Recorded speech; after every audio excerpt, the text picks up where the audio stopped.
जयपुर के भीषण अग्निकांड में मृतकों का आंकड़ा बढ़ता जा रहा है।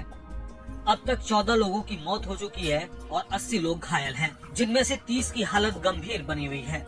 घायलों की स्थिति नाजुक बनी होने से मृतकों का आंकड़ा बढ़ने की आशंका है। राजस्थान के राजधानी में हुई इस भीषण दुर्घटना में कई मृतकों के शव इतनी बुरी तरीके से जल गए हैं कि उनकी पहचान तक नहीं हो पा रही है। ऐसे शवों की पहचान के लिए सरकार ने डीएनए टेस्ट करने का फैसला लिया है। मृतकों के डीएनए सैंपल जांच के लिए भेजे गए हैं। जयपुर के सवाई मानसिंह अस्पताल की मोर्चरी से टेस्ट के लिए सैंपल लिए गए। 6 शव ऐसे हैं जिनकी शिनाख्त नहीं हो पा रही है। शुरुआती जांच में सामने आया है कि आग में जो बस जलकर खाक हो गई, उसका परमिट 16 महीने पहले ही एक्सपायर हो चुका था। आपको बता दें कि 20 दिसंबर को जयपुर अजमेर हाईवे पर सुबह करीब 6 बजे एलपीजी टैंकर और ट्रक के बीच भीषण टक्कर के बाद जोरदार धमाका हुआ था। धमाके के बाद आग की लपटें दूर तक पहुंची थीं, जिसने वहां से गुजर रहे करीब 40 वाहनों को चपेट में ले लिया था।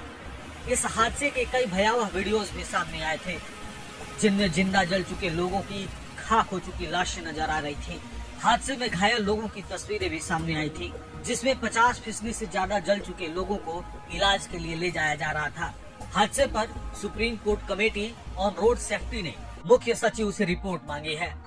राजस्थान के मुख्य सचिव सुधाश पंत के निर्देश पर हादसे की जांच के लिए कमेटी का गठन किया गया है। संयुक्त जांच दल हादसे के सभी पहलुओं का विस्तृत जांच करेगा। ये समिति दुर्घटना के लिए जिम्मेदार निर्माण और विभाग के दूसरे पहलुओं की भी जांच करेगी। बता दें कि supreme court committee on road safety ने इस मामले में 20 जनवरी तक जांच रिपोर्ट मांगी है।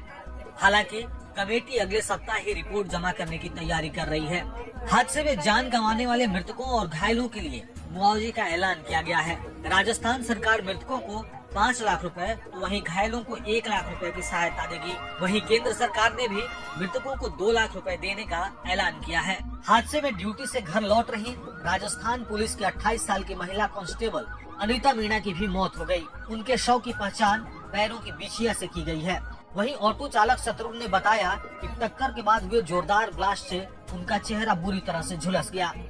वह तुरंत अपना ऑटो छोड़कर भागा और किसी तरह से अपनी जान बचाई। जयपुर के अजमेर नेशनल हाईवे पर हुए इस हादसे में देश में भ्रष्टाचार और लापरवाही की भी पोल खुल दी है।